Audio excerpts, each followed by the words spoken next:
On today's episode of the CLS Experience, we have a very special treat.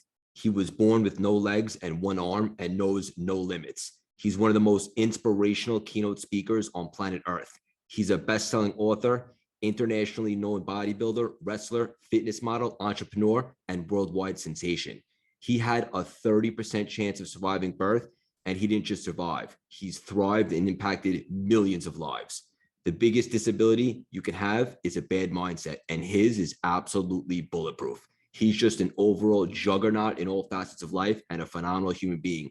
Please welcome the resilient, dynamic, determined, and driven, energetic miracle man himself, Nick Santonastasso. My man, that was a killer intro. Thanks for having me. I got to say your last name correct. You got to tell me. Santonastasso. It was close. It's good. Santonastasso. Yeah, perfect. Bang. Let's get it. Yeah. How we doing? We're doing great, brother. And you and I were talking before we went on air, and we could have went for an hour. I know we have some mutual friends and stuff, but we wanted to save the juicy stuff for here. We just hit 1 million downloads. The audience is exploded. Hell yeah. We just got sponsored by Mark Cuban. We've had some mutual friends on, like Ed Milet and so forth. I'm a fan, brother. We're going to have a lot of fun today. I know you've done a lot of these, but trust me, this is going to be a little bit different. I like to get weird. Come out right at the gate. You ready for me? I'm ready. Let's get weird, brother. Nick, what is your superpower? Oh, my superpower is shifting perspectives. And so what I mean by that is, man, if you want me to go down a rabbit hole, but by the age of 35, most of your beliefs, your thoughts, your actions, and your emotions are fixed. They're on autopilot. And so when you have someone like me come out on stage or come in person, whatever it may be, I allow them to see the world a little bit differently. And if we can see the world a little bit differently, we can take better action and get better results in our life. And so I feel like I'm a shifter of perspectives, a little baby Yoda wizard. I'm laughing because right out the gate, Nick's dropping nuggets right now. And a couple words that come to mind based on what you just said is perspective. And one that I know you love to use, brother, is reframing. Yeah.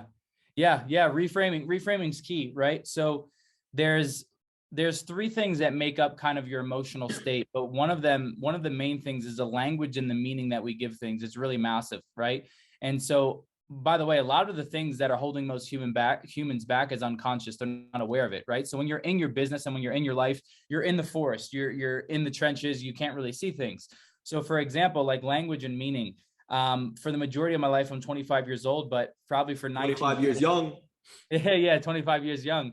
For 19 years of my life, I thought my body was the biggest curse, the most disgusting thing that can happen to me. And that was the meaning that I gave my body. It was negative. It was disgusting. And until I asked myself a better question, which, by the way, like, your brain is a problem solving mechanism, meaning it's always going to give you an answer to the questions that you ask it. The truth is most humans are going around asking shitty questions. That's why they get shitty answers. And so I was 19 years old. Instead of asking myself what's wrong with me, I asked myself, well, what's right about having no legs, one arm? And when I asked myself that question, my brain goes, well, Nick, if a girl doesn't love you because no legs, one arm, if someone doesn't want to go in business with you, maybe this disability is actually working as an authentic filter, and it's filtering out the type of women and men that I don't want in my life anyway. Right. So that's a reframe in itself of, like, my whole entire life. I thought my body was the biggest curse, but then I looked at it with a different perspective. I gave it a different meaning, and now it's the greatest gift, my biggest form of influence, my way to connect with people on a deeper level. So when you change the meaning, you change your life. When you change the story, you change your life. Yes, buddy, this is gripping stuff. Awesome, right out the gate. And it's so true. Like, in most people's, if not all, in their trauma is really where the transformation happens, with the perspective. Bro, spot on. And that's the thing, is, like, most people don't want to go to the pain. They don't want to go back to the trauma, which that could be tough, which, by the way, I'm not saying like, oh, it's easy to go back to your trauma, but a lot of the times all we do is soothe. We don't deal with it. We soothe. And you can soothe in so many different ways. Humans soothe with porn. We soothe with food. We soothe with video games, whatever it may be. And we don't deal with the problem. And that's the thing, is if you can go back and experience those emotions, and then from that state, find the learnings and find the gifts. When you find enough learnings and you find enough gifts, the negative emotion tends to fade. So that's the power of going back and sitting in your shitty diaper, but finding the learnings, is you tend to liberate yourself. But most people are scared to go through the pain, which I get. Yes. And I know you often say problems are learnings if you look hard enough. Yeah. And like I said, I'm a little baby Yoda. My sensei is Tony. So Tony Robbins, I've been grateful to be on a world tour and spend a lot of time with Tony. And his whole thing is problems are gifts. The biggest problems humans have is they don't think they should have problems. That's right. Yeah. And problems are the zest of life. I mean, problems are the gifts once you learn from them. And so what if, this is another reframe for you, brother. What if every time we experience a problem or experience a challenge, that was your sign that you're moving in the right direction, right? That was a sign that like, hey, I'm actually doing something, because shit's going to come up. You're going to have problems and you're going to have challenges, but there's actually this concept that I want to touch on, which is called emotional fitness, right? So you and I both know the power of physical fitness, right? You go into the gym and you lift some weights and you get jacked, and that's really amazing. Yep. But as an entrepreneur, there's something called emotional fitness. And the only way that you exercise emotional fitness is going through the shit and exercising the muscle of going through the shit and overcoming it, right? So for example, I just put an ice bath in my backyard in Utah. I'm like, I might as well leverage the cold weather here. So it's called a horse trough, and it's what they feed horses, but I'm little, so I can bathe in it. And so I go and I fill it up with water. And my buddy was like, well, Nick, what's the benefits? And I'm like, well, one, yeah, you can release inflammation and you work on your breathing. But the main thing is I do shit even when I don't want to do it. Yeah. That's the key. If you can exercise the muscle of doing things even when you don't want to do them, that's a superpower. Because if you look at the most successful people in the world, all they do is they do the boring stuff consistently. You know, they do the boring stuff way more consistently than you do. That's it. So sure, buddy. It comes down to consistency, conditioning, and a commitment. Yeah. Yeah. So true. And you mentioned problems, and specifically with Tony said, it's so true. Like, spoiler alert for the world, like adversity is a prerequisite for life. Some have it different than others, but it's inevitable, and it comes in different shapes, sizes, and forms at different times. So you can change your perspective to actually embrace them, even though it might suck at the time, because, you know, typically on the other side of that is where the most growth happens. Yeah, 100%. Let's even paint the picture, right? Like, say you have someone who was born into wealth and was born in the proximity of networks and resources. We may say a few things. One, they might have empowering beliefs because they know that money's readily available and that you can make it, right? And they have networks and resources and opportunities. But then say you have someone who wasn't born into that, but still has the hunger. That person who has the adversity actually has to potentially work a little bit harder, gain a little bit more characteristics, get more skills, you know, experience the grit and experiencing more of that stuff rather than someone who said it. Yeah. You know what I'm saying? So the adversity, good, you have adversity. Like, if I had all my body, I probably wouldn't be sitting here because I don't know where I would be, right? But I know for damn sure I wouldn't be here. So my adversity sculpted me, my adversity made me. And that's the thing, is like, everybody's trying to run away from the adversity. That's it, buddy. Yes, my friend. I love this stuff. And I'll give you some context to that. Yeah. A few months back, I was a big speaking engagement and I got injured playing football on the beach with the boys, which is never a good idea. It was misdiagnosed as a sprained ligament. And I was training for the Chicago Marathon at the time. Get a call from the doctor. I facilitated an MRI because I had to go with my intuition. I knew something was off. And it turns out it wasn't a sprained ligament. There was a tumor in my foot. Wow. And the Craig of like a year ago and prior would have had a pretty good pity party there. But I just work on myself every single day, as do you. And as like Tony likes to say, right? Like, life happens for you, not to you. And so immediately I'm like, I don't know why this is happening, but I'm excited to find out. So I got the surgery, got the tumor removed, crutches, stitches, and I ended up getting an opportunity to run the New York City Marathon just a few weeks later with no physical training, the fastest I ran in my life, inspire my pops who's battling cancer and raise money for American Cancer Society. But ultimately, this version of me understood that there was a reason that adversity was happening, and I may not know it at the time, but I know there's going to be some really big growth after that. And that whole little story arc taught me so much, especially about shedding the ego and stuff like that. So I'm with you with that, brother. Wow. And we can almost say too, it's like a good thing you got hurt on the beach. Yeah. Right? Because if you didn't get hurt on the beach, never would have found maybe we would have never known. That's it. That's wild. Yeah, that is wild. And I like what you said too, which I want to touch on, is like you said, misdiagnosed. And this is pretty interesting too, because as humans and entrepreneurs, a lot of times one of the biggest things that gets in the way is we misdiagnose ourselves, or someone else misdiagnose us and we believe it. So for example, right, like I was on a school bus and I was 13 years old and a girl said something to me, right? And it was negative and whatever it may be. But because of what she said, I started to believe it. I started to believe that I was disgusting. I started to believe that I couldn't get girlfriends and I never have a wife and I didn't have kids because of that negative experience. So now that we take that into business, for example, say you're an entrepreneur and you're coming up and you get into your first sales job, right? And you get into your first sales job, you jump on the phone and the first person tells you no. Because of that experience, then you develop a belief about yourself. Right. And so if someone says no to me, I may be like, is this for me? Can I really do this? I don't know what it is. Can I keep going?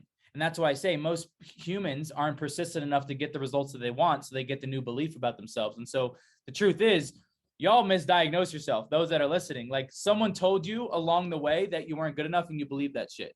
Someone told you that you couldn't build a business because no one in your family is an entrepreneur and you believed it. Right. So the question or the challenge is, will I be persistent enough to get my first yes, or to get my first proof of concept to reinstill a better belief about who I am as an entrepreneur? Bang. That's where we drop the mic, but we obviously want to continue the conversation.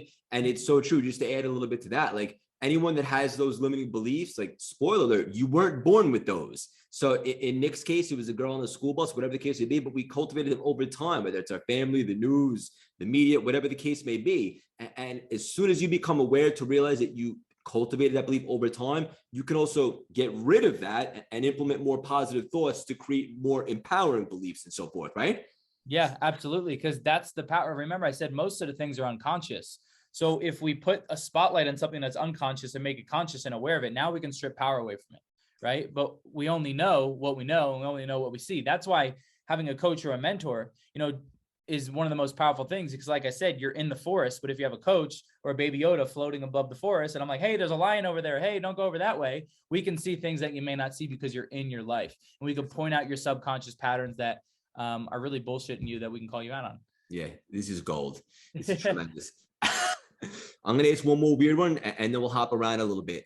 Okay. And I'm so curious to hear your answer because I've had some of the world's most successful people in the world. And I love to ask this question. I always get a bit of a different answer. And I also understand that depending upon what season you're at in life, the answer might change. But right now for you, Nick, what is your definition of success, brother? My definition of success is building something with people that I align with that allows me to impact the world and elevate my income. So, it's one thing to build something with people that you don't align with, but it's a whole nother ball game when you build something with people that you really, really enjoy and you really love and you really align with. But also success for me is trying to be a better man every single day. The small shifts, adding new habits, and success for me is being, so the cliche is being able to do what I want, where I want, with the people that I want. But like you said, I really love what you said is at different seasons of your life, your definition of success changes. All right. So I remember a time where I was 20 years old and I moved to LA and I went dead broke. And I remember I was laying there looking at the ceiling and I was like, man, success to me in this moment is having enough money for rent and a little extra for food. Right. That was my definition of success. Now it tends to change, but I would say for those that are listening is make sure that your definition of success doesn't get jaded by a mentor's or doesn't get jaded by someone else's, because a lot of the times we can start working and then you find yourself in business. You're like, why am I really doing this? And your definition of success got jaded by what you see on Instagram and what you think success should be. So the first thing that you need to do is identify what is success to me, because for Craig, it might be the jets. I want a jet too, right? For us, like it may be the jets, like go after that shit. For you, maybe it's like, I just want to build 5 to 10K of passive income and chill and travel the world. Do that shit. For you, maybe it's like, I just want to be an amazing father and come home and love on my kids and do whatever it may be. Like, do that. And so that's really important, is for you to identify, like, what is it to me, and go after that and make sure it's not getting jaded by anyone else. Does that make sense? Of course it does, buddy. Yeah. And everybody has their different recipe for success and like a different chapters and seasons. Like you said, like just having enough money for rent and for food at that time. Maybe like for me years ago when I was a bit more immature and I was looking for validation, look good in the gym, right? That was success to me. Or to make a lot of money when I was on Wall Street. For me now, it's to make a massive impact and to have a lot of fun and to help people and to contribute to the world and so forth. And obviously making money never hurts also. But yeah, it's different as we continue to evolve and grow in different seasons, straight up. Yeah. And I love that you added the money part, because a lot of the times people are like, well, money shouldn't be a motivator. I'm like, well, bullshit. It's taboo. Right. Yeah. Yeah. Right. Like, and we need to like bring more light on that and have a better relationship with money, because like, God forbid someone in your family has cancer, like who's able to support? Right. You can. God, you want to retire your parents to real estate. Who's going to do it? You are. Right. Who's going to take the family and the kids or your parents to Italy? Like, you are. Right. Money gives you freedom and money gives you options. But also at the end of the day, money is value. Right. And the more value that you can bring, whether that's a skill, whether that's a product or service, and condensed time for people, you get paid more money. Entrepreneurs get paid to think quickly, to make good decisions, and to solve problems. Yep. That's it. So deep, brother, and straight up riveting. I agree with every single word. Hell yeah. We're going to jump around a little bit. I want to give some context in case my audience might not be familiar. Right away, when you were born, your parents understood that what you focus on expands, and you had a 30% chance to live. But your family decided to focus on that 30%. Yeah. So for those that are listening, why do I look like this in my unicorn body? And in 1996, my mom went in for a late ultrasound. They sat them down, and the doctors are freaking out, and they classify me with what we call hand-heart syndrome. And hand-heart syndrome either leaves the babies with undeveloped limbs or undeveloped organs. At the time of my birth, I was the 12th baby in medical history that they've ever seen this happen to. And out of the 12, 8 of those babies have passed away due to undeveloped organs. Now, what Craig said was about what you focus on expands. Consciously or unconsciously, I don't even know if my parents knew that, but they made that decision to focus on a 30% chance of me living versus the 70% chance of me dying. Now, the reason, when you dive into the brain, the reason why this is so important, for a few reasons. The first reason is what you focus on expands, or what you focus on, you'll get more of. So for example, your brain is like the best detective. Your brain is always looking for clues, and your brain is always trying to prove your beliefs right. Right. So if you have a belief that all girls are cheaters, you're going to focus on that, and you're going to find another cheater, and the whole cycle repeats. Or you may have someone in your life that says, well, I always have shitty bosses. It's because they get into the job, and they always try to find the shit or create the shit in the boss to reaffirm their belief. But also what you need to realize about what you said right there. I never heard it articulated, like find the shit or create the shit, almost like manifest it. That was deep. Yep. Continue. Yep. Right. Because even in a relationship, I'll go through a breakthrough that I had. Let me wrap this up. Is like, what you focus on, this is most important for everyone, is what you focus on, you feel. And what you feel is your life. That's key. So the quality of your life comes down to the quality of the emotions you feel on a day-to-day basis. And entrepreneurs will realize this is, you realize, like, we get to a point early on in our careers, right, where we're like, well, when I get that AP, then I'll be successful. Or when I get that house or that skyrise or that, that penthouse, then I'll feel successful. And then you get to it, and it's like, that's it, right? It only makes you feel a certain way, right? That's because like it doesn't really last long. It's the quality of the emotions that you feel on a day-to-day basis that are really going to dictate your life. And that's why also, I know I'm jumping around here, but that's why also people, and it's not their fault, you've been jaded as well by the word mindset. Because people think mindset's motivation, and that's bullshit. Mindset is actually training your body and mind with enough consistency, repetition, and intensity to change the biochemistry of your body, to unwire and rewire your brain, to change the emotions in your literal body, right? So going back to whether it's the cars or the houses or the watches, how many of us know people that have millions of dollars and are still pissed off and angry? Most people.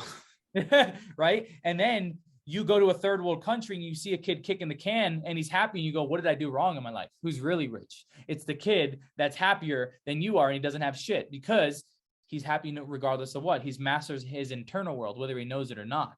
Yeah. Right? So what you focus on expands. What you focus on, you'll get more of, but most importantly, what you focus on, you feel. So for example, it's like I can even have Craig close his eyes, and Craig can close his eyes, and I can say, Craig, I want you to go to a moment where you feel absolutely insecure, and you'll see his whole body change. And he'll go and he'll feel it, and he'll feel insecure. And then I'll say, all right, shake your body out. And I'll say, Craig, close your eyes. I want you to go to a moment where you feel absolutely amazing, absolutely sexy, absolutely certain. And you'll see him, and he'll perk up. And that's because it's called neuron mirroring. And neuron mirroring, what that means is your brain can't decipher what's visualized and what's real. Has no idea. That's why some of the greatest athletes, coaches, whatever it may be, like Conor McGregor, when he knocked out Jose Aldo with his jab, that wasn't his first time throwing the jab. That was his 45th time, because he trained it over and over again before he got into the ring. That's the power of visualization. Yeah. I went into so many rabbit holes right there. No, that was awesome, buddy. And you mentioned Conor, and it's funny because I love that guy in his prime when he was coming up. There was nobody hungrier. You know, when you have that much money, I imagine you lose a little bit of an edge. But there was a time when he was coming up, and you just brought me back to that moment. But really, everything that you just said makes 100% sense, especially the neuron mirroring. Yeah, yeah, and even challenging the audience is like, can you be grateful for something that hasn't even happened yet? I love future gratitude. Yeah, I'm so glad that you brought that up. Do you use it? Like what ways do you use it? Yeah, like in terms of like milestones, right? Or like running a marathon with a certain time, or maybe earning a certain amount of money, or you know, an accomplishment in business or speaking, whatever the case would be, being thankful that it happened even though it didn't yet. That's how I like to apply some tools in regards to law of attraction.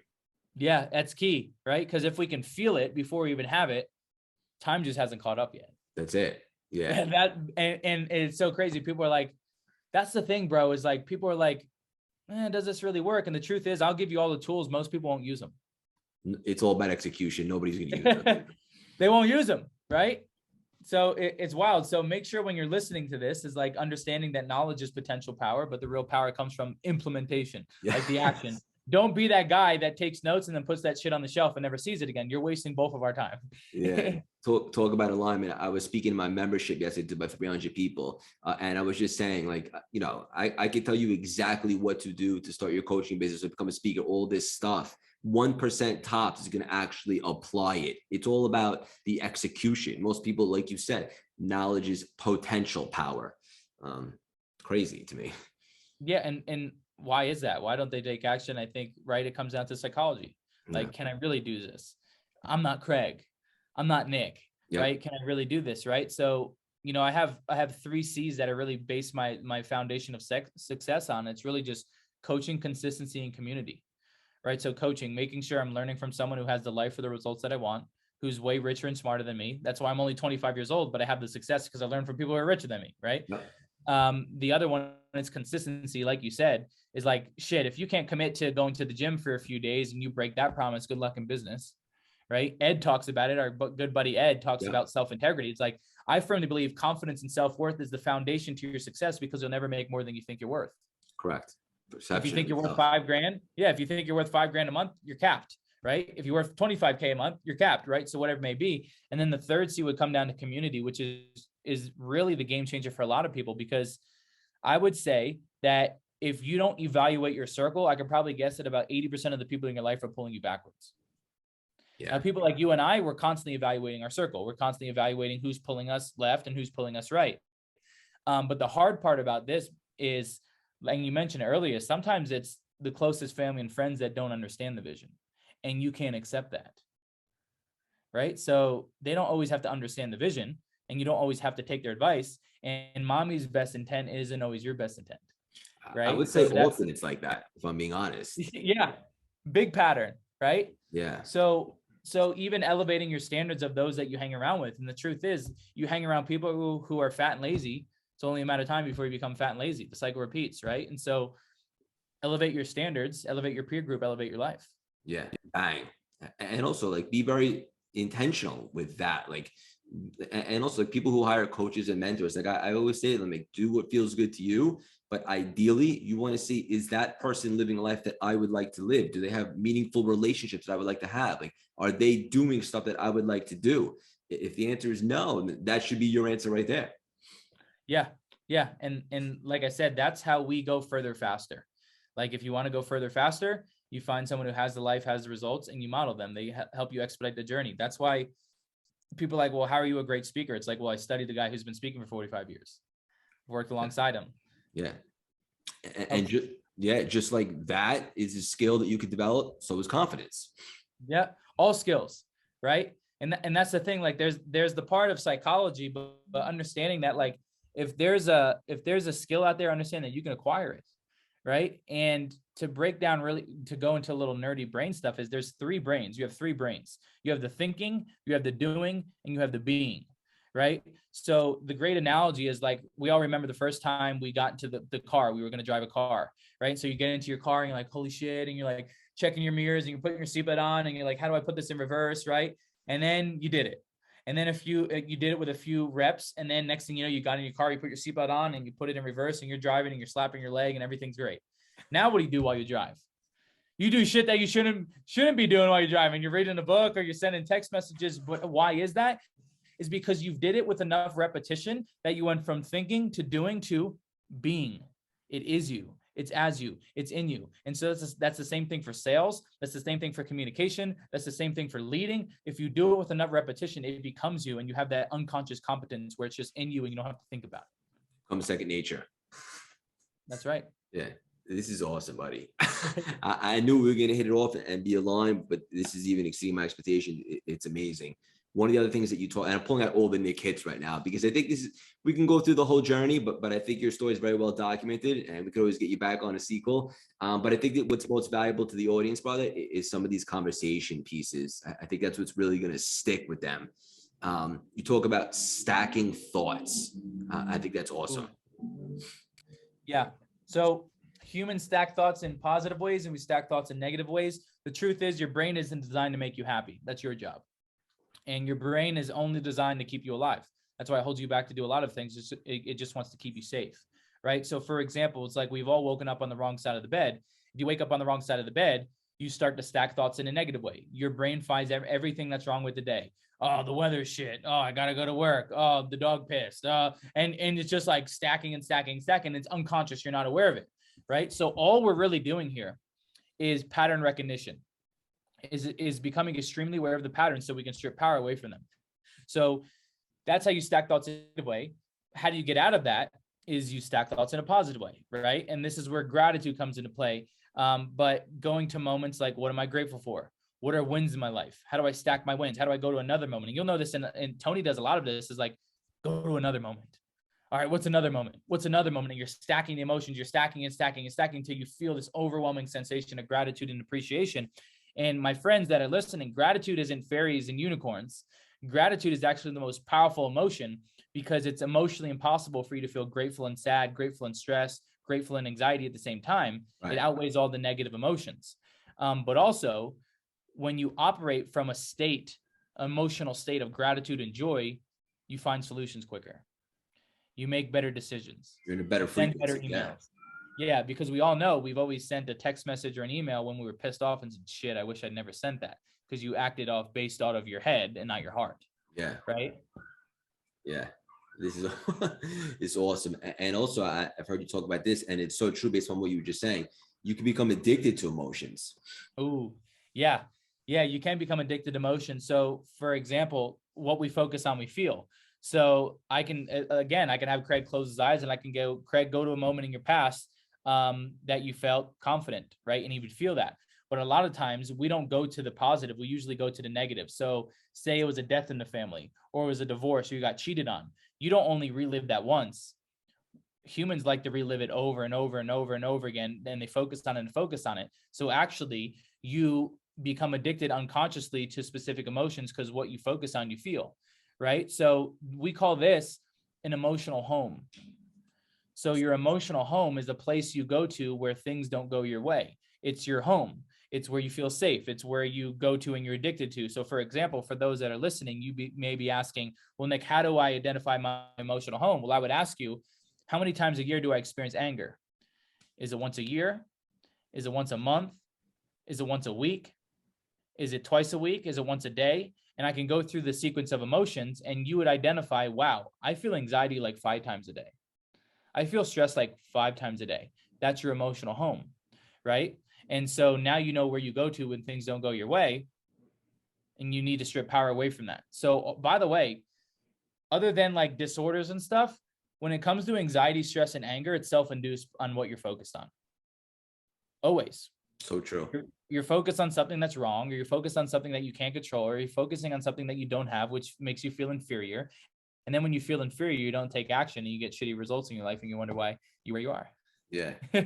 No, it's so true. This is awesome. Yeah. And segueing into, a lot of people have limiting beliefs like we were speaking about earlier, and just being aware of them and understanding which ones to cut off is really half the battle, because most people just aren't aware that the beliefs that they have, they cultivated over time. Talk about cutting off and being aware of your limiting beliefs. Yeah, so most of your beliefs were cultivated between 0 and 7 years old because your brain was in theta state. and theta state is the door to the subconscious mind.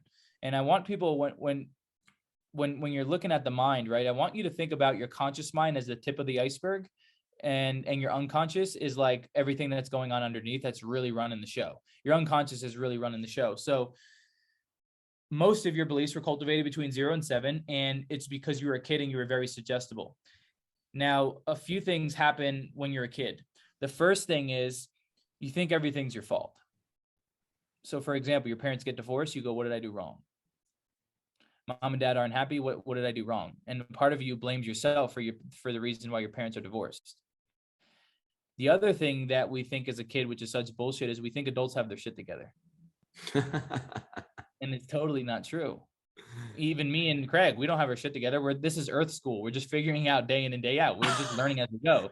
Right? That's cool. It's great. Right. And so for examples, like if you were a kid and you heard money doesn't grow on trees, rich people are greedy, we can't afford that, then on an unconscious level, you develop beliefs that money was hard to get and rich people are evil. And I can't have that. Right. And so how you identify these is you go inward and you ask yourself, what is the story? What's the programming that's always holding me back? Like, what's your story? So for example, for me, for the majority of my life is like, I can't do that because I have no legs and one arm. I can't have that because of this. I can't have that because of that. Or maybe for you, it's like, well, I don't have the knowledge. I don't have the support. Well, I'm obese because my parents fed me that.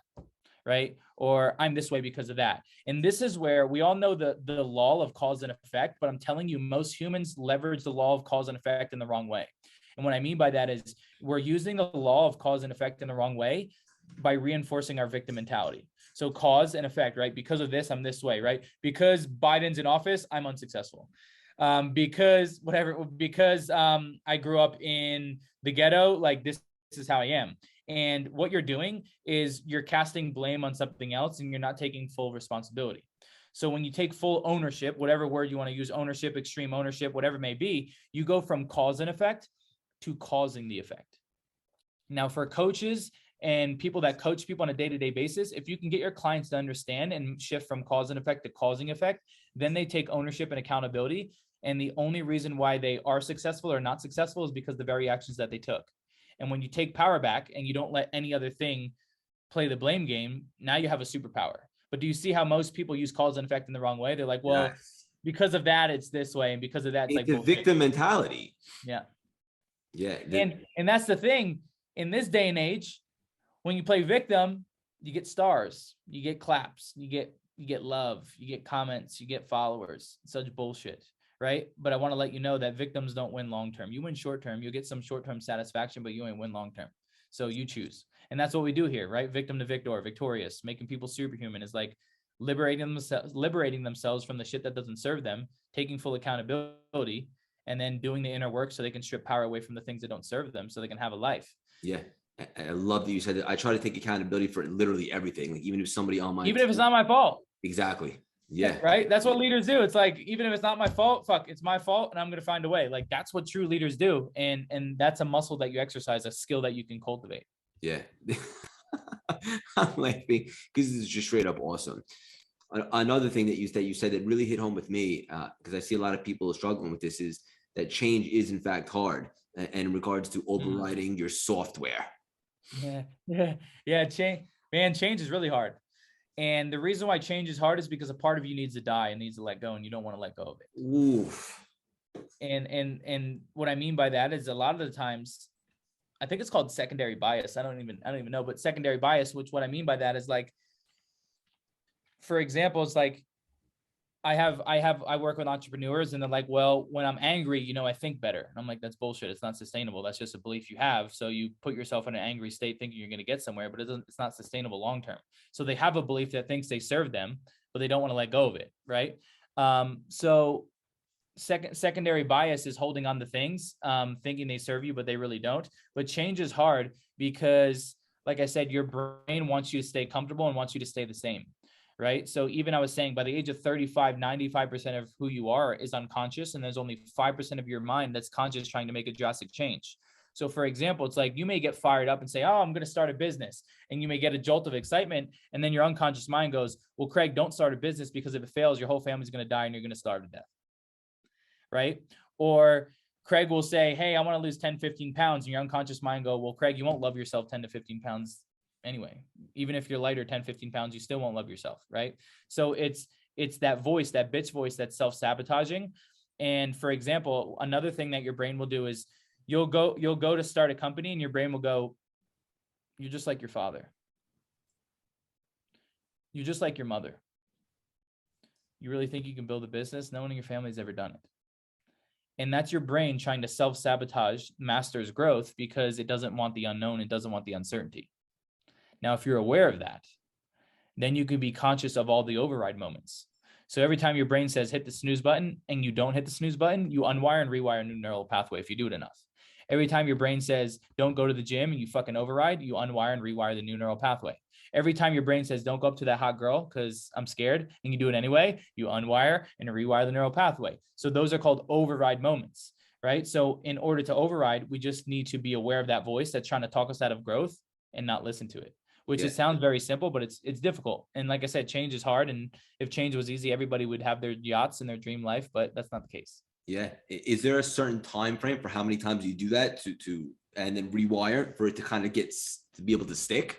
Yeah, so that's a great question. So let's give an analogy. Say Craig and I, we were in New York, and Craig was pushing me in my wheelchair, and he's like, "Let's go off-roading a little bit." We're in Central Park, and he's like, "Let's create our own path." Right. And so Craig's pushing me through the woods, and it's really difficult. Nick's like bumping around. I'm like, Craig, holy shit. Like, what are you doing, bro? I'm getting kind of scared here. Right. At first, that path would be really hard. It'd be really difficult. But if every day Craig said, hey, Nick, meet me at Central Park at 5 p.m. and we're going to go over that path. After about 20 times, me and Craig made our own road. That's the same thing with your brain and your neural pathways. And so I would say 10, 20, 30 times, like I would say the more the better, because the deeper it's going to engrave it into the neural pathway or make it stronger. Right. But that's the other thing is like for addictions or patterns that you've been doing your whole life, just think that's a lot of unwiring you need to do because that's years of conditioning and conditioning. So that's why it's hard, because it's like you've been doing this your whole life. So that's where the consistency comes into play. And even when we talk about habits, I think it takes 30 days to instill it, 60 days to make it cement. But fuck the days, just be consistent. Yeah. Just release the expectation and just stick at it, and it'll become a habit, become second nature at some point. Honestly, that's the best answer possible. Yeah. And that's the thing too, is like when you're creating non-negotiables or habits, is like, if you fall off track, don't let that sabotage the rest of your week's growth. It happens to a lot of us. Like a lot of the times, like we're like, oh, I missed the gym the 4th day. I'm not going to go to the next 3. I'll start next week. No, it's like, don't beat yourself up. Just accept that you missed a day, get back up and get back on your horse and keep going. Right. But the other thing that we need to realize is, and this is a big pattern that screws most entrepreneurs up, is they win and then they're on to the next thing. So they don't even celebrate their wins. So it's like, it's easy to feel like a loser when you don't keep score. Right. And so when you win, celebrate it, because it does 2 things. It wires your brain to want to win more, but you flood yourself with the emotions of winning more. So you want to do it. Right. And then also another pattern that screws most entrepreneurs up is they'll say, I closed 4 deals, but it wasn't 5. I made 30 grand this year. I made 30 grand this month, but it wasn't 50. And their brain robs themselves of their happiness and their accolades because they always want more and they won't just accept the win that they had. I got to be honest with you, brother. This is what I need to hear right now, because as an entrepreneur and very ambitious like you are, sometimes after a target is reached, it's on to the next target. I need to be accountable and do a better job of celebrating certain milestones along the way, for sure. Yeah, it's key, right? It's like, what's the point of winning if I ain't going to enjoy it? I ain't going to celebrate it. And then it's on to the next, right? But at least like reflect and look back on it. One of the things that we do with our partners now is during the new year, like December, like we'll go all out, right? So we'll go to Vail and we'll take a private jet and we'll get the biggest penthouse, whatever it is. And then we'll do a lot of fireside chats and we'll just reflect on all the wins. What was great about this year? What did we accomplish? Remember that one time we stretched ourselves way further than we ever did? And that's where all the juice comes from. But Craig, you talked about hunger, right? And Tony taught me this. He said, you can't teach hunger. So where does it come from? And where it comes from is hunger, and that survival instinct only really comes out when you put your back against the wall and you got a lot of pressure on yourself. And a lot of people don't like the pressure and they want to stay comfortable. And that's why they always stay kind of like comfortable and average, and they'll get average results. It's like, but there's a very small percentage of the world that when their back's against the wall, they fucking go hard. And they tap into that survival instinct and they stretch themselves more than they ever done before because of the pressure that they put on themselves. And, you know, I was just reading a post and we were talking about it today. Is like, even with the hard times, like right now, we're in a winter. Some businesses are thriving, but in the sense of like the world and all the shit that's going on, it's like we're in a winter. And Tony mentioned, he was like, if you think this is winter, he's like, we got another 5 to 7 years of winter. If you think it's hard now, we got another 5 to 7 years of it's coming, right? But there's two types of people in winter. One person freezes to death because they're scared, and the other person builds a fire and enjoys it. Which one is going to be? But the other thing is like, where in my life can I put a little bit more pressure on myself so I have to stretch myself and become a better leader, a better man, a better woman, a better entrepreneur, a better mother? Pressure is a privilege, but where in my life can I put some healthy pressure on me so I can elevate, so I can become more? This is gold. But and for anyone who's listening, like, guys, grab a pen, grab a journal, run that back. So we look forward to pressure. In fact, what Nick is saying is we actually facilitate pressure. Because when our back's against the wall, that's how we can cultivate and develop hunger. For those of you that aren't born super ambitious, whatever the case would be, here is a technique to utilize. But also, like, you know, fair warning, like for those people that can't handle it, they might crumble in those scenarios. Yeah. So for those that are like, I don't know if I can do it, like start with a little pressure, right? Like, and maybe for you, that's like, maybe your rent's like $2,000. Like, let's upgrade and touch the dream and go to something that's $3,000. Let's dabble a little bit. I'm not saying like go hard. Like Tony bought the Delray Castle and was like, I don't know how I'm going to pay for this. And he found a way. I'm not saying do that shit. What I'm saying is like Craig said, I love that. Like we facilitate our pressure. So add a little bit of pressure. Maybe you upgrade the car a little bit and the payment goes up a little bit, right? That's how we can stretch ourselves and become more. And one of my buddies, Jeremy, he said, he's like, Nick, I keep my overhead really low. Because a high overhead is like unneeded pressure. He's like, I don't want unneeded pressure. I want to facilitate and create my own pressure. Yeah. I thought that was really brilliant. Yeah. I'm pretty confident that the name of this episode will be facilitating pressure. That's unbelievable stuff right there, brother. I love it. The only negative I got going on is we don't have 10 hours to chat. I wanted to ask you this because it's a big part of my life right now, and all the legends and the guys in the space and so forth are really big into it as well. I was skeptical about it for quite some time because it was beyond my senses. When the thing happened with the tumor, I said, if I was ever going to buy into this stuff, the law of attraction, the quantum and all that stuff, this would be the time. And then I was able to run the marathon with no physical training and all that stuff. So I know that was a quantum experience. I have trouble articulating what it means to me, but I understand now the power of intention. And for the first time in my life, I'm seeing real-time manifestations and so forth. I'm curious what your position is, and if you buy into it, the law of attraction, the power of intention and stuff like that. Yeah, 100%. Right. So by the way, people are jaded by the law of attraction because some people are like, well, if I sit on my couch and I watch Netflix and eat ice cream, but I really think about my goals, I'm gonna fucking have all of it. And it's like, that's bullshit. Right. So there's a little bit more that has to go into it. So the law of attraction. So remember I said what you focus on, you'll get more of, and your brain is always picking up clues on whatever you're focused on. So this is the part of the brain called the RAS, which is your reticular activating system. Now, this is the very reason why if you ever wanted a specific car and you obsessed over that car, you'd be on the highway and your head would snap and you see the damn car. Or ladies, if you ever wanted a specific dress or bikini, you finally got it, then you saw 5 other women with the same bikini. You're like, what is going on? Because your brain is picking up on what you focus on. So this is where clarity comes into play, because a lot of entrepreneurs, I can ask them what they want and they don't even know what they want. Right. And so for me, if I look over at my board, I know that I'm going to be 8 to 10% body fat. I know I'm going to make this specific amount of money. I know this specific amount of people are going to be in my challenge. I'm going to make this amount of, like, it's very clear because I need to be very specific. One, because your brain is always going to take the path of least resistance. And what I mean by that is you can say, brain, I want to make more money. And you'll go outside, you'll find $1 and your brain go, job's done. What's the next thing? Right. Or you'll go, brain, I want to lose weight. And you'll go take a number 2, you'll lose 2 pounds. Your brain goes, job's done. Right. Like this is just how the brain works. So you need to be very clear. But your RAS, the more that you're extremely clear on what you want, your brain will pick up on the networks, the resources, and the opportunities that are all around you to help you get there quicker. But on the flip side, if you're focused on what's wrong in your life, you're going to find more of what's wrong in your life, and you're going to miss all the networks and resources and opportunities that are all around you as well. Now, the law of attraction comes with clarity, right? But like you were saying, it also comes from flooding yourself with the emotion of already having it before you have it.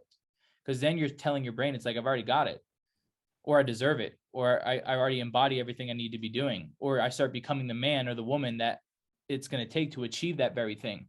And so the simple answer is like, I'm all in about it. But you need to be extremely clear on what you want, where you are, where you want to be, and then who can help you get there quicker, and then go seek out that. Now, Craig also mentioned intention, right? And a lot of people know intention on a surface level, but on a deeper level, and Ed as well talks about this a lot, is can you set intention on the type of emotions you want to feel? Can you set intention on the type of thoughts you want to feel on a day-to-day basis? Can you set intention on the type of relationships you want to nurture, the things you want to do, the skills you want to acquire? Now you're tapping into the deeper level of intention, and you're taking your life to the next level. So that's what I would say is clarity is power.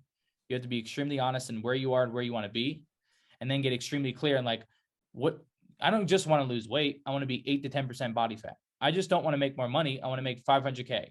I don't just want to travel. I want to go to Italy and sit at a coffee shop drinking an espresso with my laptop open, and I can feel the warmth of the espresso. I can hear the Italian chatter behind me. I can see the brick road to the right of me. Like that's clarity, and that's intention. And the more that you prime yourself to feel that and experience it and to see it, time just hasn't caught up. I hope that makes sense. It's a lot of like, Buddy, it makes perfect sense, brother. And you articulate it in a very beautiful manner, and I appreciate it.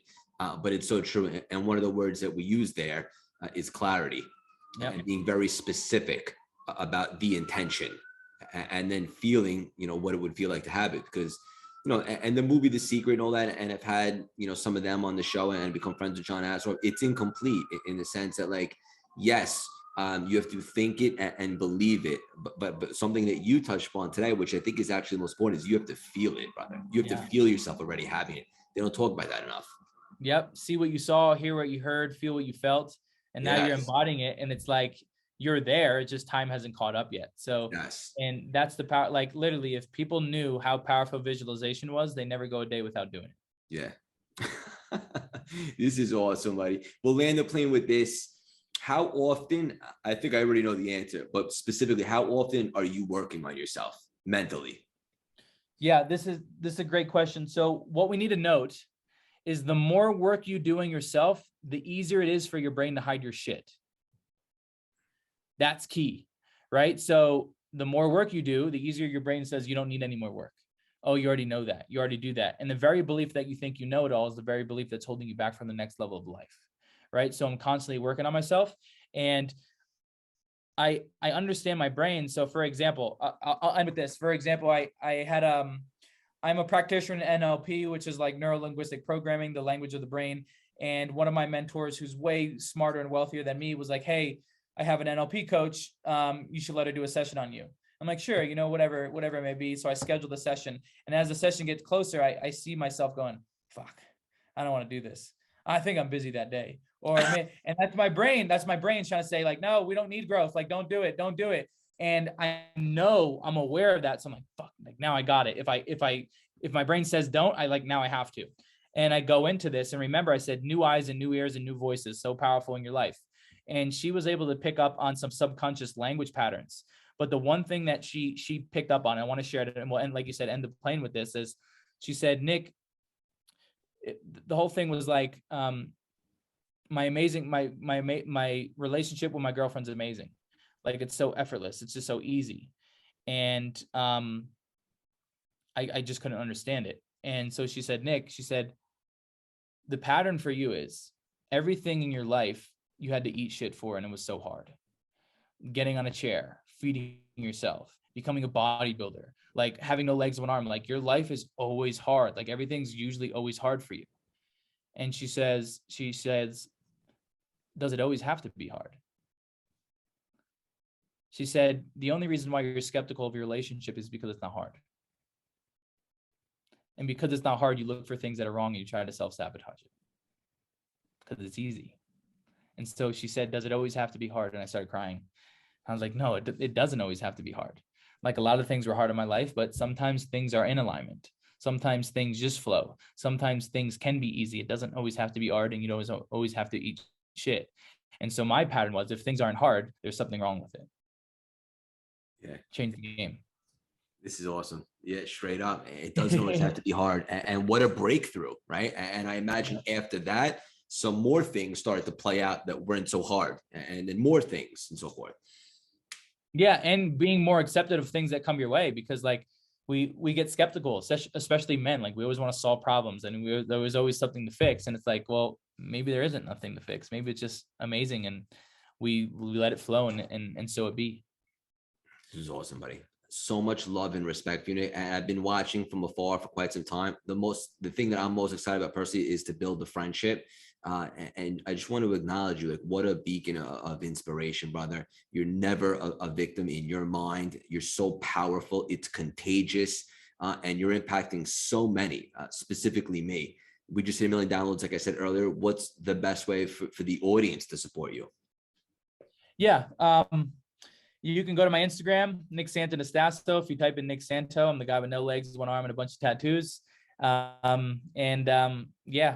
we're doing some things. We have some free virtual events, but it's a beautiful time because we've never been in a place where you can sit in your pajamas and get in the room with your mentor and learn some things. So I would highly suggest, whether it's me, Craig, whoever it is like, take that step and continuously to learn, get in the right rooms, get in proximity, and be honest with yourself, because the truth will set you free. Bang.